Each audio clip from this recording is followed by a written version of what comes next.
భీమవరం అనే ఒక అందమైన చిన్న పల్లెటూరు గ్రామం ఉంటుంది. ఆ పల్లెటూరు గ్రామంలో ఒక వింతకరమైన నక్క మనిషి ఉండేవాడు. ఈ నక్క మనిషి ఎలా అంటే ఇతడు పేదవాడు కాదు. ఇతను చాలా ఆస్తి మరియు డబ్బులు కలిగి ఉన్నవాడు. ఇతడికి ఒక రైస్ మిల్ ఫ్యాక్టరీలో అలాంటివి చాలా ఉన్నాయి. అందుకు ఈయన రోజు ఏమీ పని చేయకుండా వెళ్ళి అందరితో మంచిగా మాట్లాడుతూ అందరికీ సహాయం చేస్తూ ఉండేవాడు. ఏమిరా రాజు, నిన్న కొన్ని డబ్బులు అవసరం ఉందని చెప్పావు కదా, ఎందుకురా అంత అవసరం? అయినా పర్లేదులే, నేను నీకు డబ్బులు ఇస్తాను, ఏమీ దిగులు పడకు.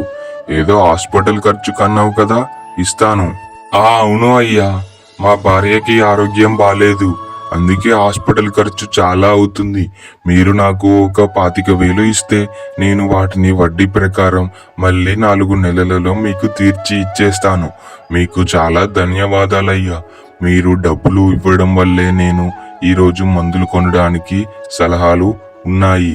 అందుకే నేను మీకు కృతజ్ఞతలు చెప్పుకుంటాను. అలాగే మిమ్మల్ని ఇబ్బంది పెట్టకుండా మీ డబ్బులు మీకు తిరిగి ఇచ్చేస్తాను. ఏమిరా శేఖర్, రైస్ మిల్ సరిగ్గా చూసుకుంటున్నావా?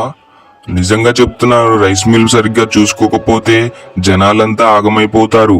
ఎందుకంటే వాళ్ళు తినడానికి తిండి కోసం మన దగ్గరికి వస్తున్నారు. అందుకే మన ఫ్యాక్టరీని మంచిగా చూసుకోవాలి. ఆ బాధ్యత మొత్తం నీకు ఇచ్చేస్తాను. నువ్వు మన ఫ్యాక్టరీని మంచిగా చూసుకో, అలాగే నీకు నెల నెల డబ్బులు ఇస్తాను. అలాగే అయ్యా, మన రైస్ మిల్లుని నేను చాలా మంచిగా చూసుకుంటాను. అలాగే మీకు ధన్యవాదాలు, ఈ రైస్ మిల్లు మొత్తం నా చేతిలో పెట్టినందుకు.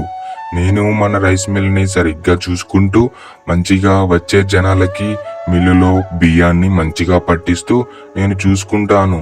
కానీ కొంచెం డబ్బులు అవసరం ఉంది. నేను రేపు మీ ఇంటికి వస్తాను. ఏమే సీత, ఇంట్లో అందరూ మంచిగా ఉన్నారా?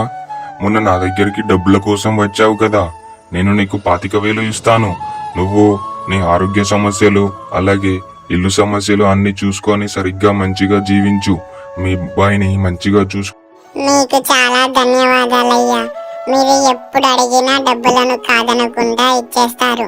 నేను మా అబ్బాయిని మంచిగా చూసుకుంటాను.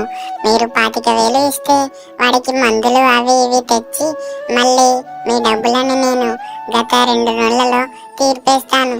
మీకు చాలా కృతజ్ఞతలు చెప్పుకుంటున్నాను. ధన్యవాదాలయ్యా. ఏమిరా బాబురావు, మంచిగా చదువుకుంటున్నావా? మంచిగా చదువుకోరా నాయనా, లేకపోతే ఈ మధ్యకాలం పిల్లలు ఎలాగున్నారో అంటే మరీ దారుణంగా ఉన్నారు. వారు చిన్నప్పుడే అన్ని పనులను చేస్తూ ఉన్నారు. కాబట్టి నువ్వు మంచిగా జాగ్రత్తగా ఉండి అలాంటి చెడు సవాసాలేమీ పట్టకు, సరేనా? అలాగే అయ్యా, నేను మంచిగానే ఉంటాను. కానీ నాకు కొంచెం అవసరం ఉంది. అదేంటంటే నాకు ఒక బుక్ మరియు పెన్ను మీరు కొనిస్తానని చెప్పారు. అది కొనిస్తే నేను మంచిగా చదువుకుంటాను. అలాగే చెడు సవాసాలు కూడా పట్టను. ఇలా ఆ మంచి మనిషి అందరికీ డబ్బులను ఇస్తూ పిల్లలకి సహాయం చేస్తూ ఆ ఊరిలో మంచి పేరుని పొందాడు. మీకు ఈ కథ నచ్చినట్లయితే మన ఛానల్ని సబ్స్క్రైబ్ చేసుకోండి అండ్ అలాగే లైక్ చేయండి.